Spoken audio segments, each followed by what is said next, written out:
When we're younger, we commonly equate different places with joy. This could be McDonald's, this could be the mall. Well, the one store for me that really brought joy was Toys R Us. Whenever we would go into Toys R Us, it was always a good time. When you're younger, you always normally pick out something. For me, it was always a Lego set, and we would rarely go. We were about 20 minutes away. But today I just wanted to discuss whatever happened to Toys R Us, because probably about a year ago I was driving that way, the one Toys R Us in my area, and it was closed, and it was turned into some type of, I don't know if it was an Amazon exchange center or maybe a low budget Dollar General. It was just very depressing. And come to my knowledge, Toys R Us went bankrupt in 2017, and they closed all of their stores. Now, the first thing I want to talk about is the exterior look of Toys R Us. You can see there's several different designs that they went with. My favorite one was kind of like the half circle going around surrounded by glass. That was one of their, you just knew it was a Toys R Us when you saw that. The ones inside the mall is really not a big fan of those, just because I like the standalone building. But yes, Toys R Us was founded all the way back in 1948, but the actual Toys R Us brand really started shifting in 1957 when they decided to dedicate exclusively to toys rather than furniture.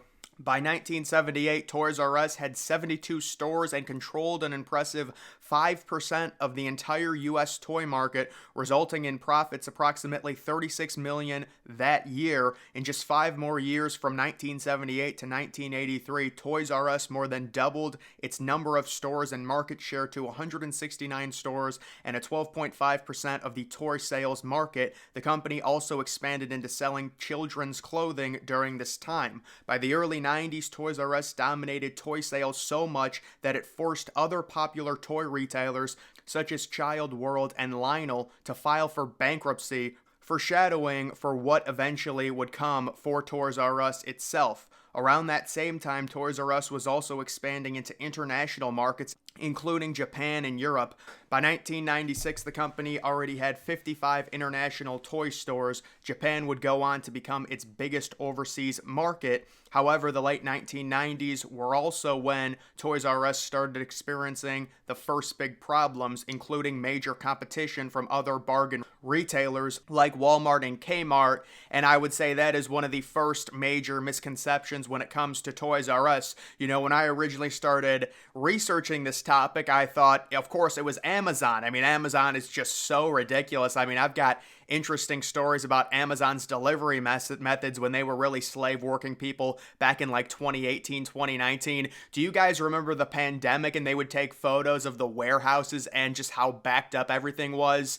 And they would have like people come out in their own personal cars. We would order stuff if you have Amazon Prime at like 9 a.m. in the morning and it would be there 3 hours later. Amazon is just crazy, but it really wasn't Amazon at the start. Toys R Us really started declining in the 1990s thanks to places like Walmart. And we know Walmart eventually in the early 2000s really starts expanding into the super centers, and that also significantly hurt Toys R Us when it came to a prominent competitor at a very low price. Walmart, the huge retailer, they buy things in mass bulk. They're able to sell it lower, and that's how they're able to get the best rate, even better than Toys R Us. Although Toys R Us would hang on through the ups and downs for another 20 plus years, rising competition from internet retail giants such as Amazon and a massive mounting debt eventually forced Toys R Us to file for bankruptcy in 2017. The company ended up selling or liquidating and closing most of its retail stores in foreign markets, including Asia and Europe, in 2018. In the US and Canada, Toys R Us also started permanently closing locations in 2018. And the last 2 Toys R Us stores that were in business in New Jersey and Texas both closed in 2021. Now, what went wrong when it comes to Toys R Us? Well, it's really a combination of factors. The first one is the late 1990s, the rise of Walmart, Kmart, other big retail stores in terms of the competition, and then a major problem with Amazon that Toys R Us themselves might be partly to blame. In 2000, Toys R Us partnered with Amazon in a 10-year contract, paying the e-commerce company $50 million a year, plus a percentage of their sales to be the exclusive seller of toys and baby products on Amazon. Because remember, they also had Babies R Us. That was a thing in the mid 1990s. I think Babies R Us, the first year it officially opened, and you would see the Toys R Us with the Babies R Us sign right next to each other. 1994 was the first year of that. And while the initial partnership with Amazon was successful, it had major implications for the future of Toys R Us. Instead of building their own e-commerce business, as they probably should have, Toys R Us was completely reliant on Amazon for online sales. Amazon learned from its partnership with Toys R Us and eventually branched out and started working with competitors, which further hurt Toys R Us's market share and online sales at the time when e-commerce was taking off. If it weren't for the massive debt Toys R Us had accumulated by the early to mid 2000s, perhaps the company could have kept up with the competition, but so much of their revenue was put into paying off debt that Toys R Us kept declining.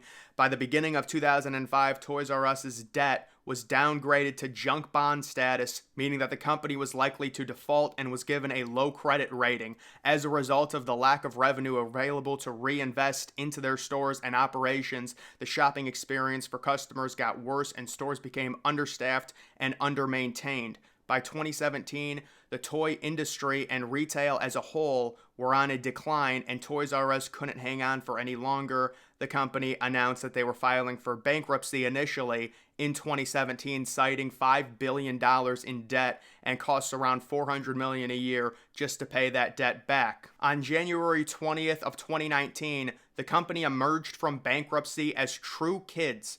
Later that same year, the company planned to open new stores in the U.S.